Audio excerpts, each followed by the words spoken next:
Malumunuz 6 Şubat depremiyle Malatya'mız çok büyük bir hasar aldı. Yeşilyurt'ta Türkiye'deki depremden etkilenen 11 il içerisinde depremden en çok etkilenen ikinci merkez ilçemiz konumunda.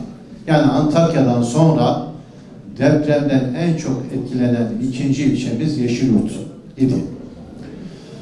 Yeşilyurt biliyorsunuz deprem öncesi Malatya'nın parlayan bir yıldızıydı. Yani herkesin yerleşmek için, prestijli konut alanlarına yer almak için çaba sarf ettiği bir yerdi.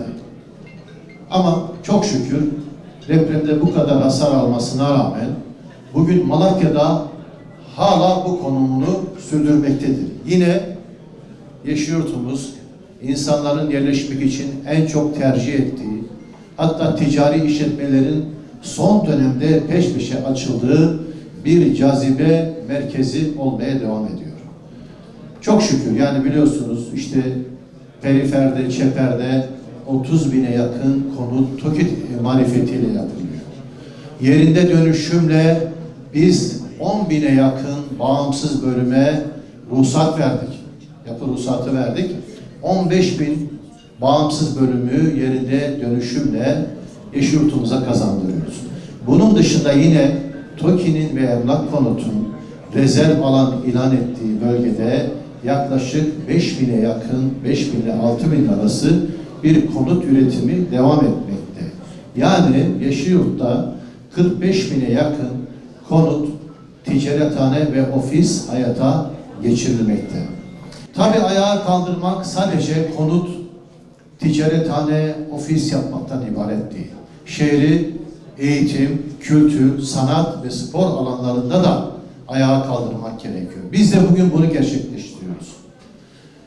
Çok şükür işte Yeşilyurt sporumuzu biliyorsunuz 3. lige çıkarttık. Bugün de buraya bir kütüphane, 250 kişilik kapasitelik bir kütüphane kazandırıyoruz. Büyükşehirimiz, Büyükşehir'in alt katına çok büyük bir kütüphane inşallah yapıyor, kazandırıyor. İnancımızın gereği de ilk emrede ikra, oku. Dolayısıyla da biz bugün burada gerçekten hem ilahi emri vesile olacağız hem de şehrimiz için gerçekten değerli bir hizmeti yerine getirmiş, ifa etmiş olacağız.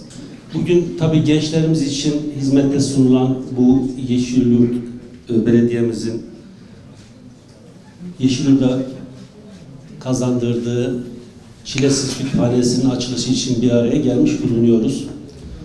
Bu tür açılışlar artık şehrimizin normalleşme yolunda çok önemli adımlar attığının bir göstergesidir.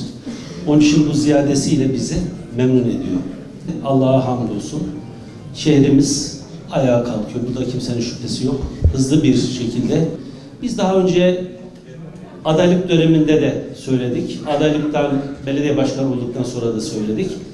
Biz Malatya'yı kütüphaneler şehri yapacağız dedik. Gördüğünüz gibi şu anda çok hissedilmiyor ama birkaç ay sonra bu eserlerin ayağa kalktığını, bu eserlerin yükseldiğini hepiniz göreceksiniz. Şu anda bütün eserlerin ihalesi yapılmış, imalatları devam ediyor.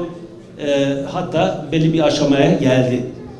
Az önce İlhan Hocam bahsettiği gibi gene bölgenin en büyük kütüphanesini yapıyoruz Malatya'ya. 815 kişilik bir kütüphane.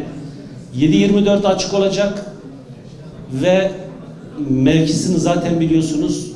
Burada her türlü ikramlar, çorbası, sınırsız bir şekilde çayı, suyu, kahvesiyle gençlerimiz orada adeta göreceksiniz. Çok hummalı bir çalışma içerisine girecek. Kitap okuyan insanlar her zaman ufku açık. Daha kucaklayıcı, çok geniş bir bakış perspektifine sahip olurlar. Bu ara bizi 11. Kitap Fuarı'nda inşallah yarın açılışı var. Saat 14'te. 300 civarı bir yazar.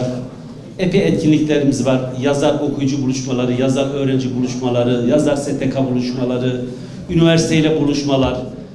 O etkinlikleri de takip ederseniz. Davranışından dolayı Tecle Mahalle Muhtarımız Sayın Ali Yiğit'e teşekkür ediyoruz.